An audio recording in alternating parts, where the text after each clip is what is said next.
12મી જુલાઈ એ વૈશ્વિક સ્વાધ્યાય પરિવારના પૂજ્ય દીદીજીનો જન્મદિવસ, માધવ ઋણ દિવસ, વૃક્ષ મંદિર અને યુવા દિન તરીકે ઉજવવામાં આવશે।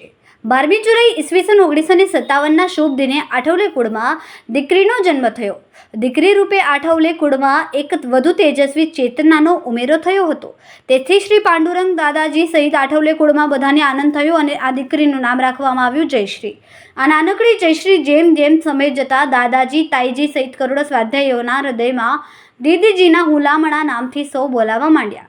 જેમનું બાળપણ તત્વજ્ઞાન વિદ્યાપીઠમાં વિતાવીને દાદાજી અને નિર્મલા તાઈજીના નિસ્વાર્થ પ્રેમ ભાવથી દીકરી જયશ્રી જેમ જેમ સમય પસાર થતાં વિદ્યાભ્યાસ સાથે સ્વાધ્યાય કાર્યની નાની મોટી જવાબદારી ઉપાડવા માંડ્યા।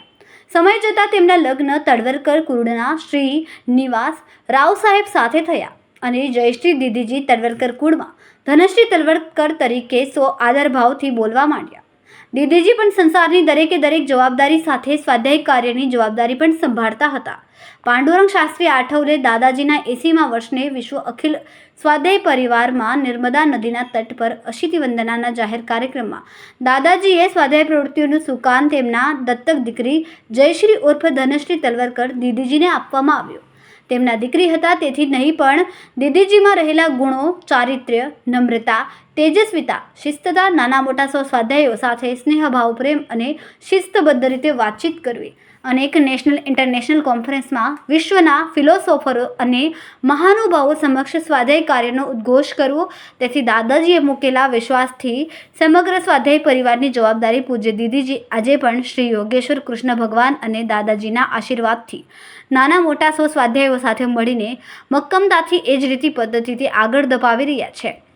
ભૌતિક યુગના જમાના પણ આજે 12મી જુલાઈના દીદીજીના જન્મદિવસને સ્વાધ્યાયીઓ કેક કાપીને નહીં પણ જાહેર પડતર જમીનમાં વૃક્ષો રોપીને ઉજવવામાં આવે છે।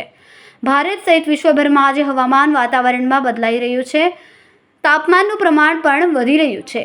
વધુ પડતી ગરમીના કારણે માનવ સમાજ હેરાન પરેશાન થઈ રહ્યો છે।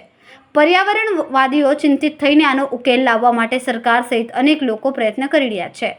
આપણા સૌને ખબર છે કે વૃક્ષોનું પ્રમાણ ઘટતા કોરોનાની મહામારી દરમિયાન ઓક્સિજન પૂરતો ન મળતા અનેક લોકોએ જીવ ગુમાવ્યા છે। વૈશ્વિક આધ્યાત્મિક ફિલોસોફર અને સ્વાધ્યાય પ્રણેતા પૂજ્ય પાંડુરંગ શાસ્ત્રી આઠવલે દાદાજીએ શ્રીમદ ભગવદ્ ગીતાના વિચારોથી અનેક ક્રાંતિકારી પ્રયોગો કર્યા છે। તેમનો એક પ્રયોગ એટલે ઈસવીસન 1979માં વૃક્ષ મંદિરનો પ્રયોગની શરૂઆત કરવામાં આવી। 20 ગામોના 80થી 90% સ્વાધ્યાય પરિવારમાં જોડાઈ ગયા હોય તેવા ગામોને સૌ સાથે મળીને સરકાર પાસેથી પડતર જમીન ભગવાનના કાર્ય માટે કાઠેલ ભાગમાંથી પૈસા ખર્ચીને લેવામાં આવે છે। સૌ જવાબદાર સ્વાધ્યાયીઓ દાદાજી સમક્ષ મળીને વૃક્ષ મંદિરના પ્રયોગનું માર્ગદર્શન લે છે। કારણ પૂજ્ય દાદાજીનું મક્કમપણે માનવું છે કે છોડમાં રણછોડ અને વૃક્ષોમાં વાસુદેવ વસ્યો છે।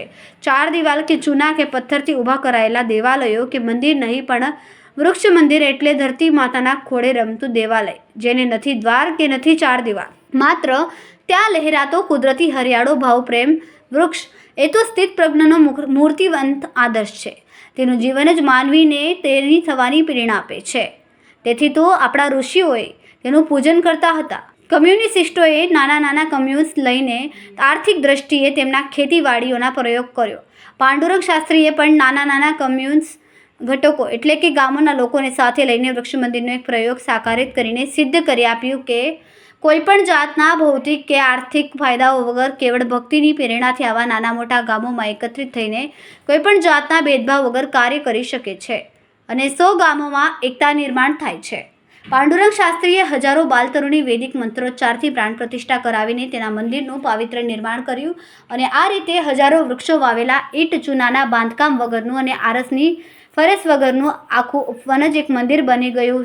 ત્યાં છોડમાં રણછોડની ભાવના સાકારિત થઈ છે અને આસપાસના 15-20 ગામોમાંથી રોજ એક એમ 15-20 ભાઈઓ બહેનો પૂજાની ભાવનાથી ત્યાં પૂજારી તરીકે જાય છે, વૃક્ષોનું સંવર્ધન કરે છે। ત્યાં કોઈ માલિક કે મજૂર નથી, ત્યાં ભૌતિક સ્વાર્થ નથી, કેવળ ભક્તિની ભાવનાથી કાર્યરત બનેલા આસપાસના સેંકડો ભાઈઓ બહેનોના પસીનાથી તૈયાર થયેલું મંદિર છે। ત્યાં નાના મોટા શ્રીમંત ગરીબ, ગામડાના કે શહેરના કે ઉચ્ચ નીચ ભેદભાવ વગર ત્યાં બધા પૂજારી થઈને આવે છે અને પોતાની કર્મકુશળતા નિપુણતા ભગવાનને ચરણે ધરે છે। આવી રીતે વારાફરતી 24 કલાક આવે છે। બીજા દિવસે ફરી પાછા પોતાના રોજિંદા જીવનમાં કામે લાગી જાય છે. આવી રીતે એકતાની આત્મીયતા નિર્માણ કરીને ગ્રામ જીવનમાં એકતા અને સમતા લાવવાનો આવો એક અદ્ભુત પ્રયોગ છે. આજની બદલાતી રહેતી પોલ્યુશનની સમસ્યાઓ હલ કરવાનો કેટલો સરળ ઉપાય છે. રખે કોઈ એમ સમજી બેસે કે પાંડુરંગ શાસ્ત્રીએ લોકોની ભાવુકતાને કામે લગાડીને વૃક્ષ મંદિર નિર્માણ કર્યા છે. વાસ્તવમાં આની પાછળ વૈજ્ઞાનિક સમજણ પણ છે. વિજ્ઞાનનો નિયમ છે કે નીચેથી પાણી ઉપર ચડાવવું હોય તો ઇલેક્ટ્રિક મોટર પંપ બેસાડવો પડે.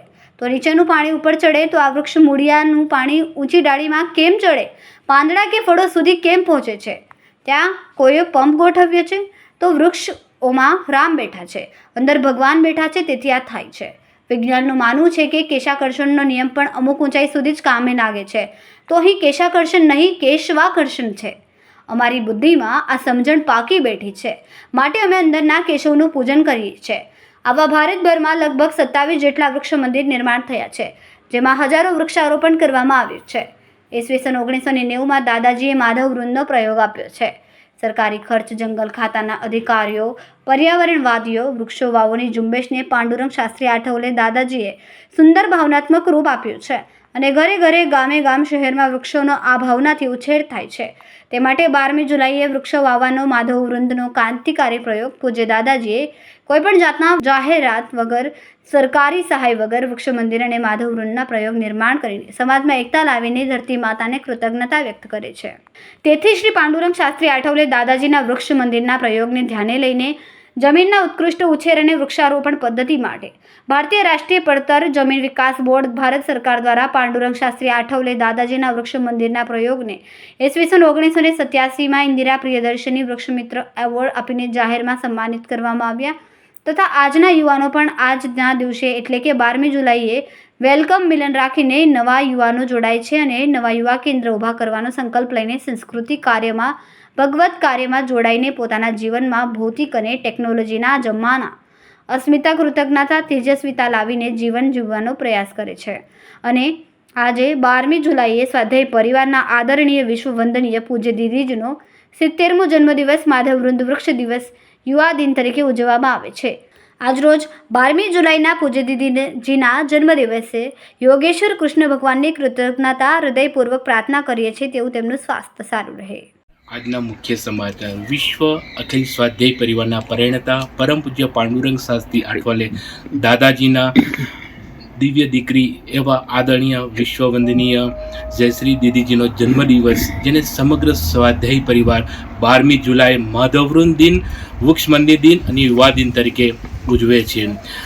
આવા વિશ્વવંદનીય જયશ્રી દીદીજી, જે પૂજ્ય દાદાજીના દેહ અવસાન પછી સ્વાધ્યાય કાર્યનું સુકાન સંભાળ્યું અને સૌ સ્વાધ્યાયોને સાથે મળીને મક્કમતાથી આજે વિશ્વના ફિલોસોફર સમક્ષ, વિશ્વના મહાનુભાવો સમક્ષ, વિશ્વ શાંતિ પરિષદની અંદર, વર્લ્ડ પેયર પીસની અંદર, વિશ્વની ઇન્ટરનેશનલ કોન્ફરન્સની અંદર સ્વાધ્યાય કાર્યનો ઉદ્ઘોષ કરે છે અને સ્વાધ્યાય કાર્યના વિચારો રજૂ કરે છે. આવા વિશ્વવંદનીય પૂજ્ય દીદીજીનો જન્મદિવસ આજે ભૌતિક કાળની અંદર, આજે ટેકનોલોજીના જમાનાની અંદર પણ લોકો કેક કાપીને ઉજવે છે, પરંતુ સ્વાધ્યાય પરિવાર પૂજ્ય દીદીજીનો જન્મદિવસ કેક કાપીને નહીં પણ અનોખી રીતે ઉજવે છે.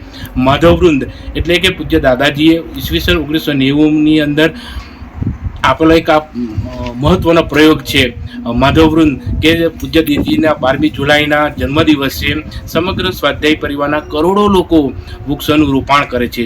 છોડની અંદર રણછોડ રહેલો છે એવું પૂજ્ય દાદાજીનું મક્કમતાથી કહેવું છે. શ્રીમદ ભગવદ્ ગીતાના વિચારોથી પૂજ્ય દાદાજીએ આપેલો વૃક્ષ મંદિર આજે 27 કે 28 વૃક્ષ મંદિરો ભારતભરના અલગ અલગ પ્રાંતની અંદર, અલગ અલગ રાજ્યની અંદર નિર્માણ કર્યા છે. જ્યાં બે ભાઈઓ એક ઘરની અંદર રહી નથી શકતા, ત્યાં પૂજ્ય દાદાજીએ 15 થી 20 ગામોને એક કરીને વૃક્ષ મંદિરનો પ્રયોગ આપ્યો છે. છોડની અંદર રણછોડ અને બાલતરુની પાણ પ્રતિષ્ઠા કરીને આવા ચૂના પથ્થર, આરસ પથ્થરના 4 દિવાલોની વિરુદ્ધ એ કરીને પૂજ્ય દાદાજીએ આવા હરિયાળે, ધરતી માતાના હરિયાળા ક્રાંતિ કરીને અંદર હરિયાળું વૃક્ષ મંદિર નિર્માણ કર્યું છે. આવા પરમ પૂજ્ય પાંડુરંગ શાસ્ત્રીએ ધરતી માતાને ખરા રીતે કૃતજ્ઞતાપૂર્વક ઋણ અદા કર્યું છે. આવા પરમ પૂજ્ય દાદાજીને પણ નમસ્કાર, પરમ પૂજ્ય દીદીજીને પણ નમસ્કાર.